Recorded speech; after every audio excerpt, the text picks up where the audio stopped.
That's right. We're all so you're gonna, amused. If you're We're going to amused, slide but into my he's not. DMs, you need these glasses. right. It goes down in the DMs, as we all know, and slide into my GMs. Yeah, And they're this- like -2.5 right there. I'm scuffling. Dan, you It and I went had a quick, conversation this morning about the Mets, the dead money they're spending, and if this was too soon. And I walked away with this thought that this similar team last year, and you made this point, and it was an excellent one, won 101 games a year ago. Was this premature? Was it too soon? Could they stay pat? These were all the points you were bringing up, and I'd love to kind of open up the conversation. Well, the first one I'd like to talk about, historic, Roflo brought it up, because it really was yesterday.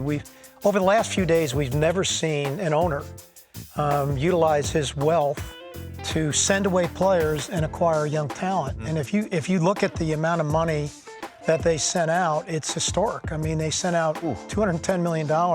In fact, their payroll of dead money, so they have a dead money file on their balance sheet, on their P&L, is $180 million, which would have been 14th highest of overall payroll in the game today. just in dead money. Just in money of players not going to be playing for your club, be playing for other teams in the game. I mean, strategically, I get it. They acquired good young talent. So they're, as Billy talked about very well, is that their future looks brighter if they develop players well. You know, when they talk so much, we want to be like the Dodgers. Like, the one thing we've got to hit a pause button on, it always gets back to this for me, and D-Rose, you get this. You have to evaluate players well. You have to be able to draft and develop. Players. Period. So you know they added good players, but they now have to develop those good players into either impact players or contributors. What the Dodgers do really well, I group players into 3 categories. I talked about it yesterday.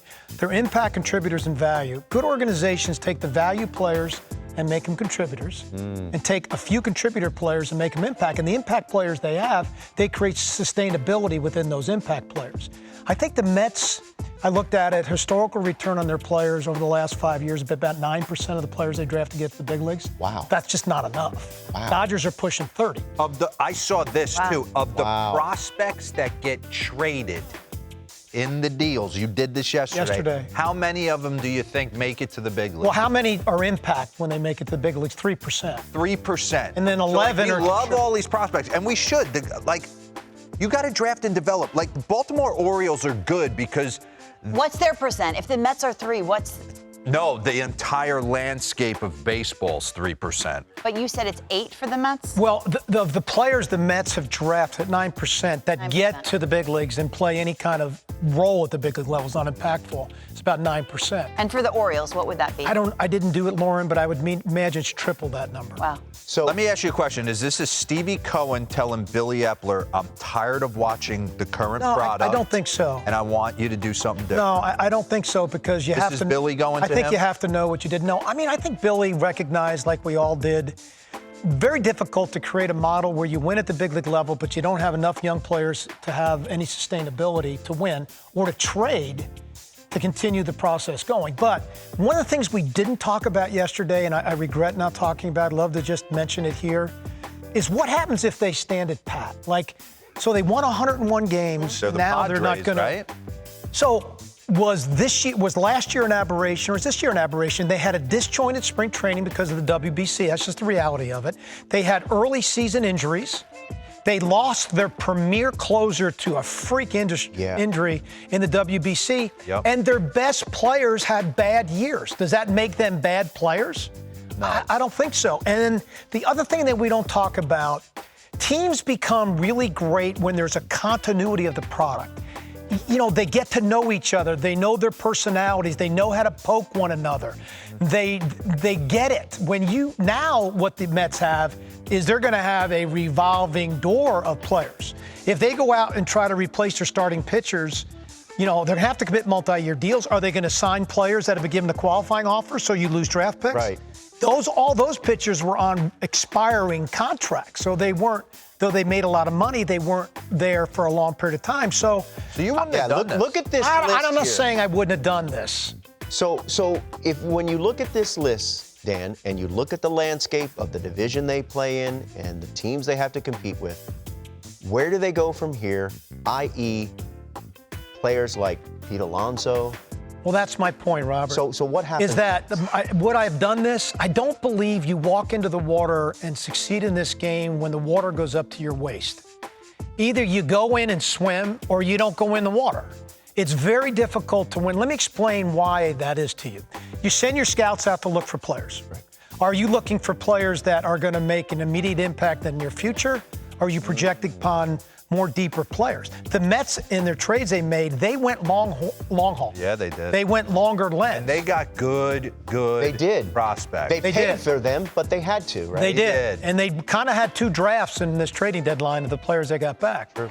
So, but you like Drew Gilbert? Oh, I do. Yeah. I don't know if Drew Gilbert's going to be an aircraft carrier because of lack of power, but I think he's a Lenny Dykstra winning type player. Mm-hmm. And so I like the players they got back, but you can't stop there because their system is nowhere near good enough to be able to provide sustainable winning model. Man, so this is just the start of it. And the other thing I think clubs have a abhorrent ability to want to do is to be transparent with your fan group. Yeah. You know, I didn't early on in my career, and I paid for it when I went into Colorado and I traded Vinny Castillo and Dante. I mean, I blew up the Blake Street Bombers. I mean, and everybody then wanted to blow me up. And what I needed to say then is that, hey, our minor league system stinks. Yeah. We have no good players. It's going to take us years to draft and develop. There's no reason to hold on to those players. No one says that. I know. And yet fans in today's game... Max Scherzer came out and basically told you. Yeah.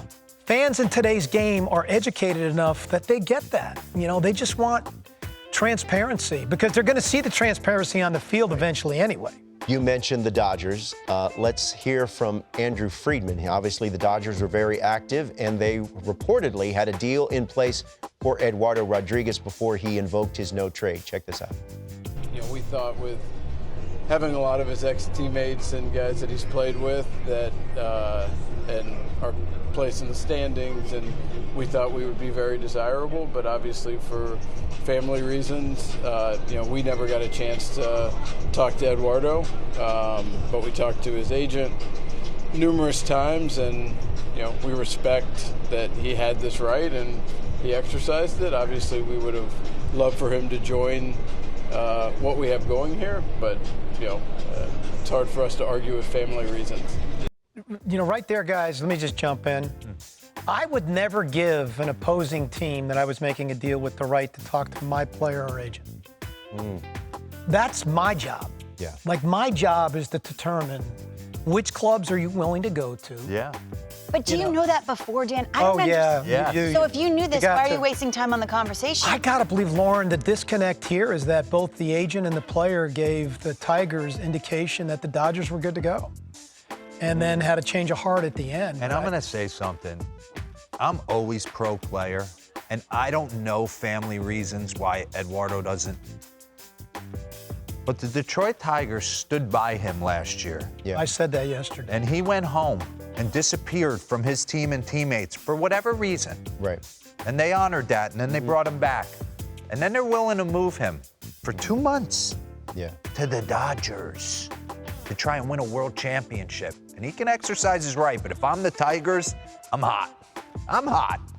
I think I'm actually more upset. So we don't know everything, right? But the other thing I think, you know, this is Scott Harris's first time as a GM. Hey, you got to pivot quickly then.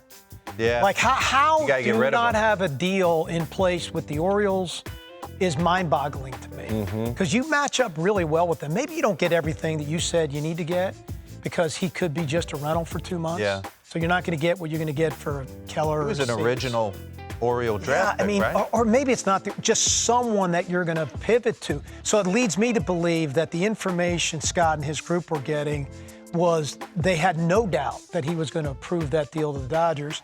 And at the very end of the day, he didn't approve the deal, and I couldn't agree with you more. I don't know what and he has the right. We have no idea to understand what his personal life is all about. But it's 2 months, and this is your living. And, it's tough. It's tough. Real quick, when you give out these no trade clauses and the players, completely. If you can get them, because I obviously wasn't on that level. And when the phone rang for me to get traded in the offseason, it wrecked me. Yeah, no trade clauses to go to aircraft carriers, not to anybody else other than aircraft carriers. Yeah. And he's a good player, but he's not an aircraft carrier. I love the perspective there. Hopefully you guys got a little taste or a little bit better picture of what went on with both the Tigers I love the and purple the Mets. background. Yeah, I like that too. I love the music. I love the music too.